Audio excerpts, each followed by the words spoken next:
Okay, welcome everybody. We're going to talk a little bit about bears today. I know I'm going to get in a much greater detail on the weekend program when it comes to this.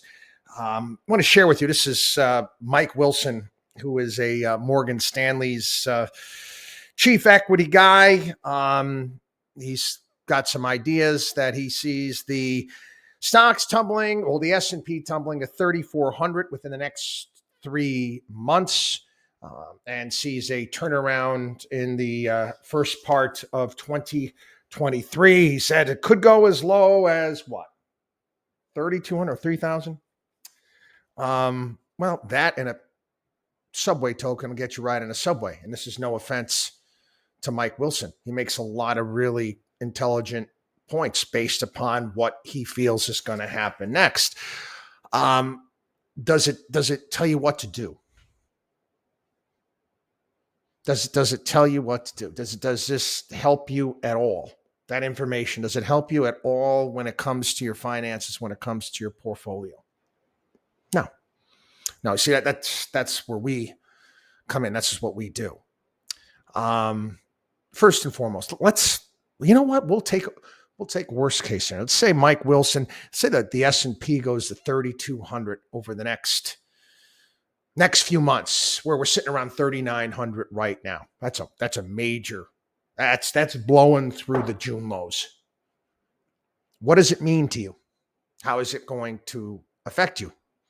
Well, first, it's not going to feel good when you pick up your statement and you take a look at what your portfolio valuation is. There's no doubt about that. That's going to happen. But then again, you've got to digest that as an investor, and you have to say to yourself, well, gee whiz, what's going to happen next? Are stocks going to stay here forever? The market's never going to come back? And this goes to our point where we try to explain to you that sell-offs, market corrections are your greatest opportunities. Period. The end. You're going to look back and, 2022, you're going to take a look at what's happened over the course of this year in the market sell-off. And if you play your cards right and you listen to what we tell you here, you will look back and see, wow, that was one of the best opportunities I've ever had. As stressful, as difficult as it was for us, this was kind of like chapter 3 or 4 in the history of Markowski Investments was the financial crisis. Really was. The dot-com collapse and sell-off, which we called. We tried to prepare our people for. Quite honestly, many of our clients, we lost a lot of clients during the run-up because we were too conservative. Again, everybody was a genius at that point in time. And again, we turned out, obviously, to be right. But again, what good is that? That and a subway token will get you right on the subway. Didn't mean anything. The third, fourth chapter, I'd say, the great financial crisis. And was it difficult? Sure. It was a hard period of time. But again, at that point, we had clients that were around for a much longer period of time and listened and followed what we were saying and tried to explain to them that this is going to be one of the best opportunities you've ever had. And it took a while. I mean, you're going back to the, February of 2009, where it was gloom and doom and despair. You know what's funny is that you take a look, people right now are actually, investor sentiment is worse now than it was back then. If that makes any sense, which again, it doesn't. But again, investor sentiment is something that's impossible to gauge. Dealing with human psychology, very, very difficult thing to get your arms around. You need to max out all of your qualified plans And I'm talking and I'm talking the catch-up provisions. Everything you can, you should be socking away in high quality companies. You know what? Market might go further down and you may be cursing us out within the next couple months. Maybe, maybe not.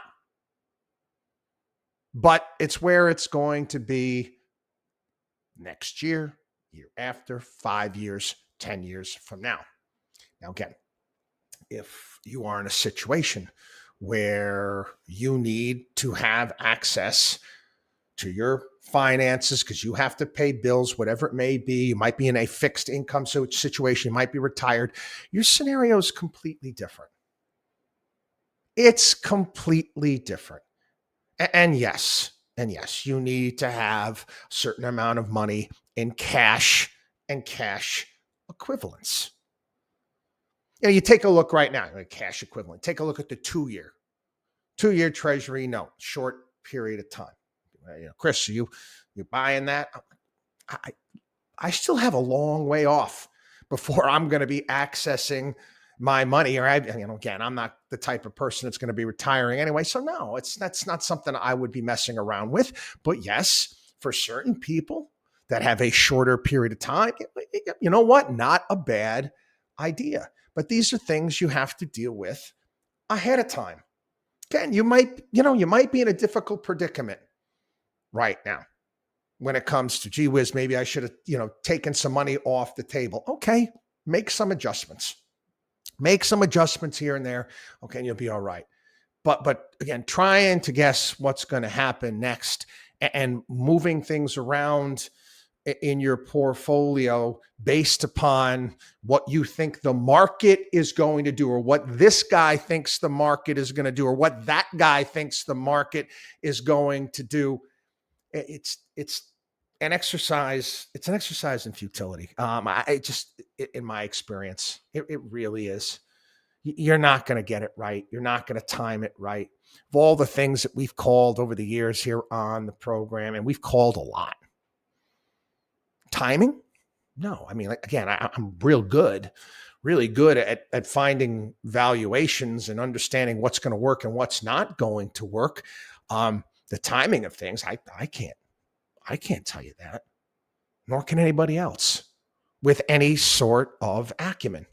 It's just that simple. They can. The best in the business will tell you the very same thing, yet they parade all of the technical analysts, all these wizards are smart on TV, trying to convince you that they can. It's the same fool's errand that you have. Now you're getting into football season, and you're going to start seeing the, they got the, what do they call it there? The fantasy draft shows, but they also have shows on which basically talking about, what is the best play for this weekend and what spread, and I'll take the over under on this. And I'm going to be honest with you. A lot of it sounds like a foreign language to me because I don't gamble. I don't, because I understand that, again, it's an exercise in futility. Somebody can miss an extra point. Okay, stuff happens. If it was simple, picking winners is a little bit different. You got spreads and all of these things. No. Okay, listen, people, be smart. Be smart. Understand value. Tune out the static. Tune out the noise. These are the things that ruin you. Okay, I don't care how smart you think this guy is or how smart that guy is. Let me tell you a story as well. It's kind of the same line thought process right here. It just popped into my head.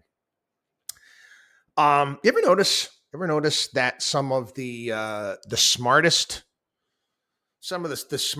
sounding people on TV business programs are always the bears?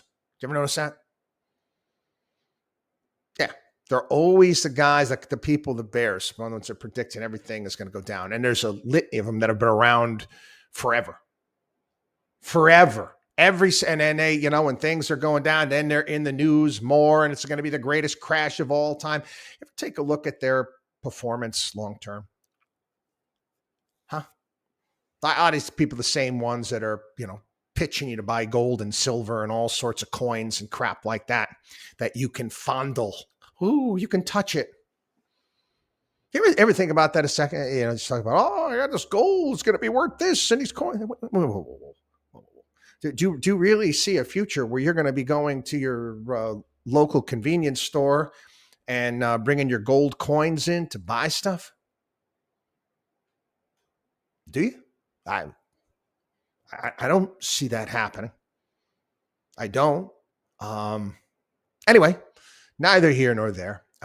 My experience of dealing with these people is over the years, I have seen some of the biggest investment con artists going, not just the ones that are pitching penny stocks and, pitching the greed factor, things going through the roof. The other side is some of the biggest con artists I've seen throughout my entire life have been the ones that are telling you that the sky is going to fall and the world is going to end. Never bet on the end of the world. It's going to only happen one time. Again, gotta get your financial prep. You gotta be doing your financial preparation properly. Okay. Moving on. Story talking about the U.S. economy and all of the money that's still floating around out there in terms of COVID stimulus. Oh yeah. Talk about reining in inflation. And I'm going to spend a great deal of time this weekend on the program as well, talking about inflation and just quite frankly, in my opinion, how little the Fed can do. I went nuts on this. Was it last Friday here on the podcast, was yelling and screaming about this stuff. You know how much billions and billions of dollars of just COVID relief money that has been unspent, that is sitting in a myriad of different bank accounts at different agencies out there? Do you have any idea? It's ungodly sums of money. State governments have it. This past week, we're at another $50 billion. CHIPS Act is going to be spent. The problem with this is that government doesn't spend money properly, and that's what leads to inflation. The inflation, to me, I always say it's too much money chasing too few goods. Okay. Well, another way of looking at it, and I'm not saying that that's not true. It's too much money being spent haphazardly as well. Now, let's give an example. Okay, what was it? JP Morgan Chase. This was not too long ago, last year. I mean, they had a big bond offering and it was oversubscribed, and they were able to borrow tons of money at ridiculously low rates. Did they go out and, haphazardly spend it on garbage, or maybe they're keeping their powder dry? Or do you think that they were better stewards of that money? I think I gave the example last Friday. Think about Apple Computer and they call it the cash hoard that they have. The amount of money that they have just sitting there. So, why don't you put that money to work? Why don't you invest it? Well, they will if they see something that is prudent. Whereas government, their job is to spend it all. Every dime must be spent, and it doesn't matter how. And this is where you deal with, dislocations, mispricing items, where a business might look at a project and say, hold on a second here. This doesn't add up. We're not going to spend this type of money. We're going to get another bid on this. We're going to get a lower price. Government doesn't. They don't care. They just spend anyway. It's got to go anyway, right? These are things that lead to inflation. And again, it's still a lot of money. I understand some of the quantitative tightening has taken place, but there's still so much government money floating around that they're going to be dying to spend. Anyway, do a little bit on some of the energy stuff. Again, I've been covering this A lot, and there's some stories now, some European relief packages. It's almost like it's a redo of COVID relief, is what the European Union is planning at this point in time, because they're screwed. And there's no other word for it. They are screwed. I got some more information on the protests in the Czech Republic and what took place this past weekend. Now it's spreading. There's going to be other demonstrations in some of the German cities. This is Charles Gave. He's a French economist. Says demonstrations in Prague and Germany are only the beginning. The price of gas and consequently of electricity are driving the European citizens mad with anger, and it will worsen. He went on to assert that many Europeans aren't buying the narrative that the situation, which culminated in the shutdown of gas supplies, is all Vladimir Putin's fault. The European governments and the European Commission speak of a manipulation by Russia, but people perceive very well that the decision to stop importing Russian gas and oil was a European decision taken by Brussels without even thinking of the impact it will have on the European economy. Again, watchdog on Wall Street, echo chamber. We told you this was going to happen. He also went after, again, like we do here on the program, this European obsession with zero net emissions, climate change hysteria, putting your climate change policy in charge of some, I don't know, Scandinavian teenager. For the last 15 years, Scave again, our European leaders have gone into a climate craze, promoting magic mirrors and windmills as the solution. It does not work. These solutions demand the same capacity in gas power plants. They, the Europeans, even believe that it is the bad Russians that have closed the tap of oil and gas, while it's our own leaders in Europe that have stupidly imposed these sanctions that are destroying the European economy. Some are saying right now that the energy bills in Europe is going to rise by over 2 trillion euros. How are they going to pay for that? How is that possible? And I'm already getting warnings here in the United States that heating oil is going to go above $5 a gallon for this winter. Brother just got back from Europe last week. Paying about $8 now, equivalent gallon, $8. That's what they're paying. And they got their small little cars. They've had them for a while. Gas prices were always a hell of a lot more. But again, this pushes that agenda. For many people that are invested in this agenda, this is great for them. It's funny. That's why I mentioned last week, was talking about, Elon Musk's comments that were studies. He didn't want to throw the baby out with the bathwater. It's a guy who makes electric vehicles that are very expensive. And he's saying, listen, we need oil and gas. We don't want civilization to collapse before we can make this move to the EVs. Again, going to the Vietnam War. I got to find out who was the idiot, I don't know, general, whoever, colonel, who said we need to destroy the village in order to save it. That's what we're doing now. Story here. This is editorial board, Wall Street Journal, and going after Lina Khan. Lina Khan is a left-wing wonder child. She's a kid. She's a kid. I'll call her a kid. Just left-wing wonder child. She is in charge of the FTC. Do it yourself. Go ahead and take a look. Take a look at Lina Khan's resume and see if you can find anything in her resume that has anything to do with the private sector. You won't.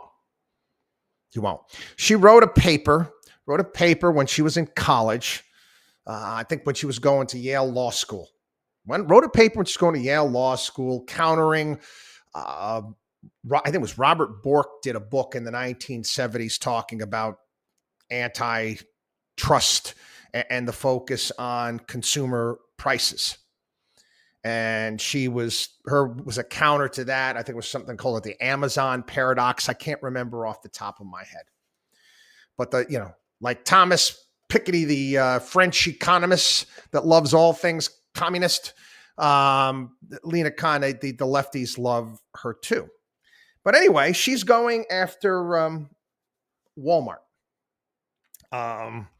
She says that Walmart, you got to follow this, okay? Walmart turned a blind eye by processing money transfers at the request of customers who had been scammed. Blind eye. Walmart operated numerous anti-fraud programs, including requiring customers to show government-issued photo ID and posting warnings about scams. Yet the FTC claims Walmart should have done more to stop the less than estimated, wait for it, 0.08% of payments that customers unknowingly sent to scammers via its money transfer services. Isn't that rich? You got the Uncle Sam, you got your United States government going after Walmart for occurrences like this. And you compare that to the amount of times that our federal government is ripped off and scammed, whether it be COVID checks, PPP scams, Medicare scams, Medicaid, you name it. We, the taxpayers, are getting scammed all the time. Hey, Lina, why don't you go after the federal government and try to get our money back? I go, no, you can't do that. Can't go after them. She works for the government. She says that Walmart violated Section 5 of the FTC Act prohibiting unfair trade practices, as well as the agency's telemarketing sales rule against inducing money transfer payments. The agency's Walmart's mere awareness that some customers might be conned makes it liable for damages. So, what does that say for, I don't know, crypto scam? I mean, again, this is the FTC, and they have nothing better to do with their time. These are people that have never built anything, never created anything. They don't understand. They don't understand what it's like. Again, elections have consequences. This is who decided to put in power. This is what you get. Okay? As I said, you're getting all these people. I present to you all this stuff.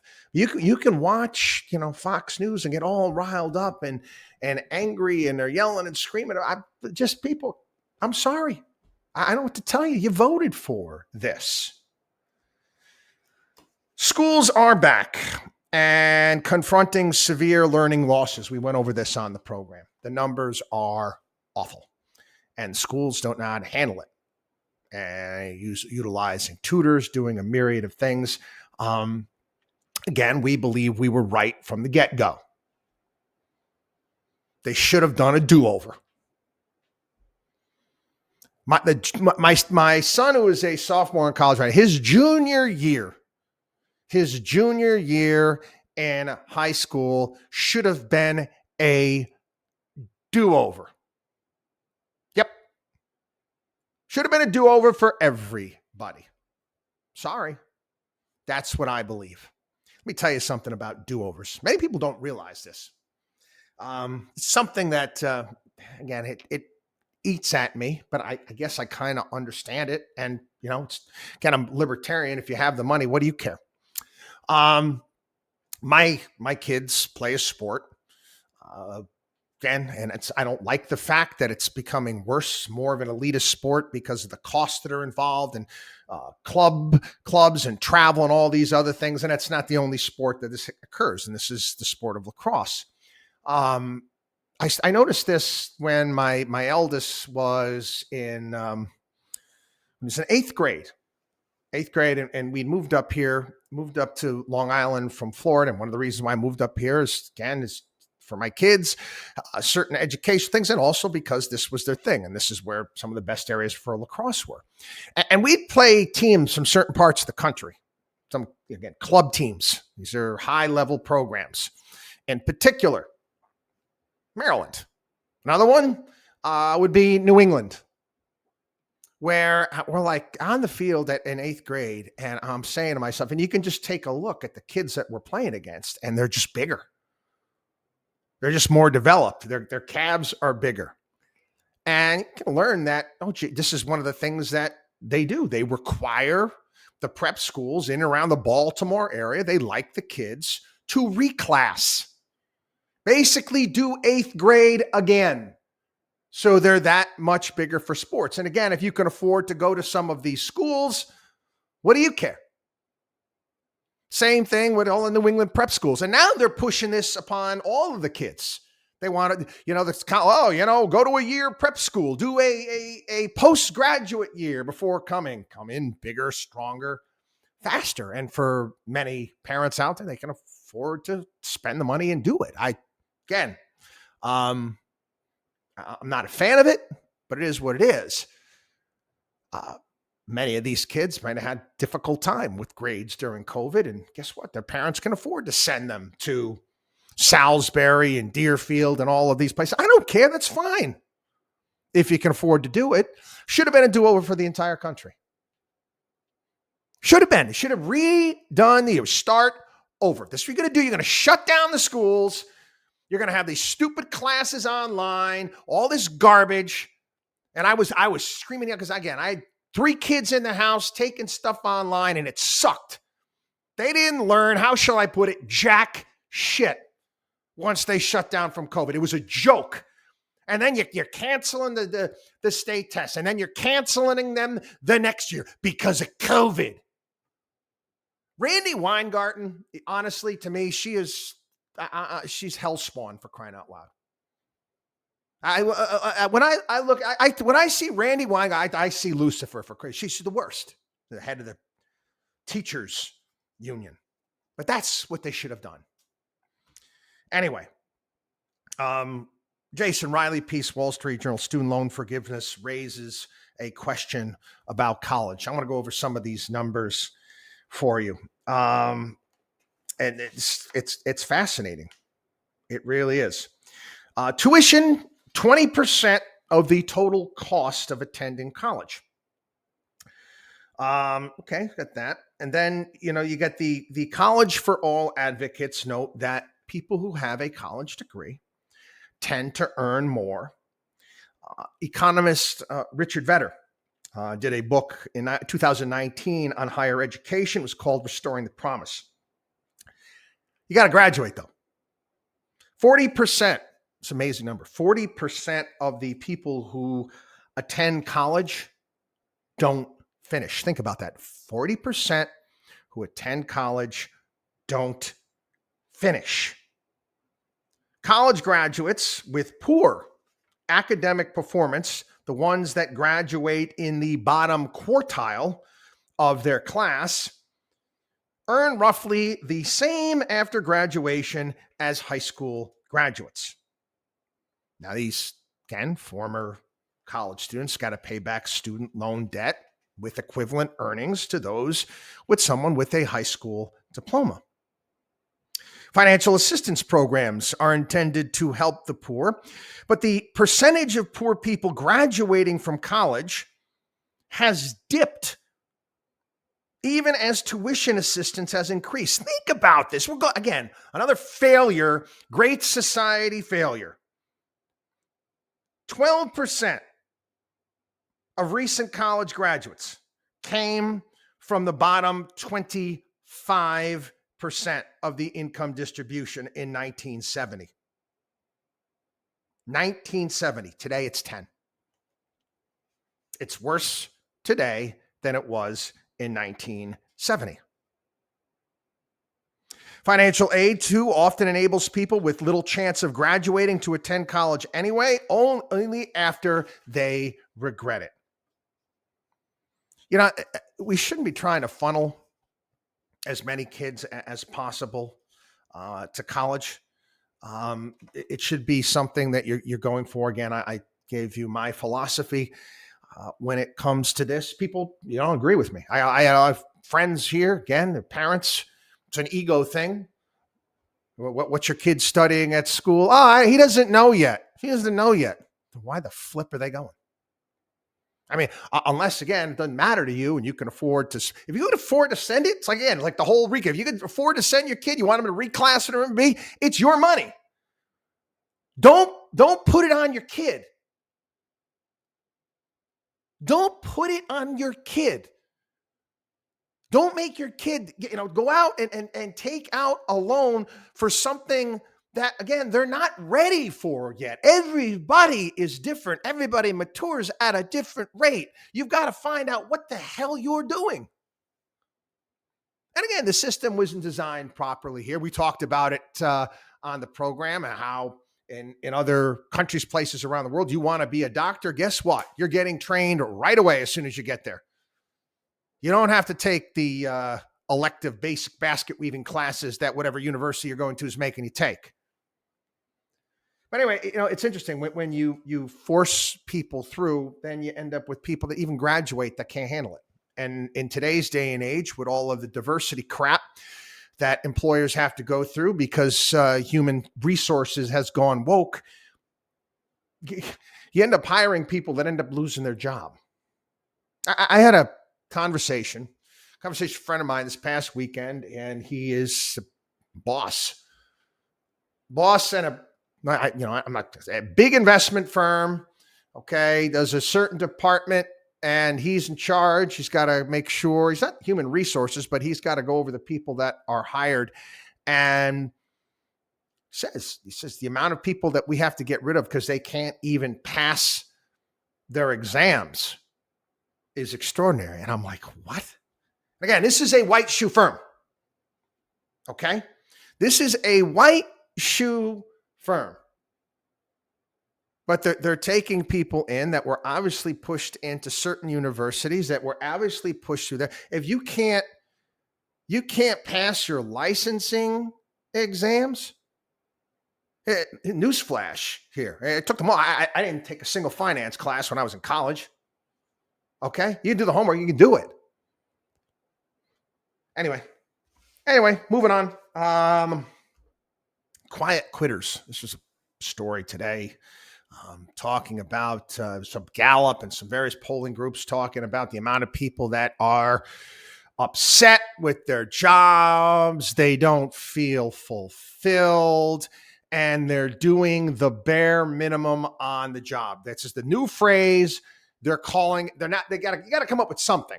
They're calling it quiet quitting. New phrase, right? It's kind of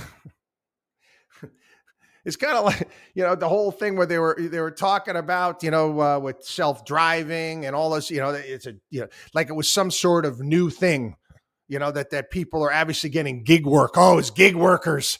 New phrase, gig workers. Give me a break. I mean, it's doing gig work decades ago. So this is a new phrase called quiet quitting. And what I'd have to say, and they're saying many people upset the fact that they were forced to come back in the office and it's their form of protest. You want to do the bare minimum. Okay, then you're going to be stuck there. You're going to be stuck there until some boss says, you know what, we don't need you anymore. We don't need you anymore, and we're going to bring somebody else in. Maybe the job market starts to change to some degree. And then you're going to, have a resume. You're going to go to another job, and you're going to ask what was like at your other job, and then they're going to call for a reference, and they're going to say, well, you know what? This person didn't do jack. Did the bare minimum. Again, if you don't like where you are, obviously you have the opportunity, especially now. You got 2 job openings for every person looking for. You can move. You want to be successful in life. You treat every single job that you have, every single one. And if you're starting out, if you're washing dishes, you're first starting out, your first job as a kid, you're flipping burgers like my son was doing this summer. It doesn't make any difference. I said, you treat it like it's your own. Do that, you're going to do fine in life. Quiet quitters make up half the U.S. workforce. Yeah, that's great for productivity. Anyway, oh my God, look at the time. Went a little long today. Trying to keep it around a half an hour. Anyway, have a great day, everybody. WatchDogOnWallStreet.com is our site. We'll see you tomorrow.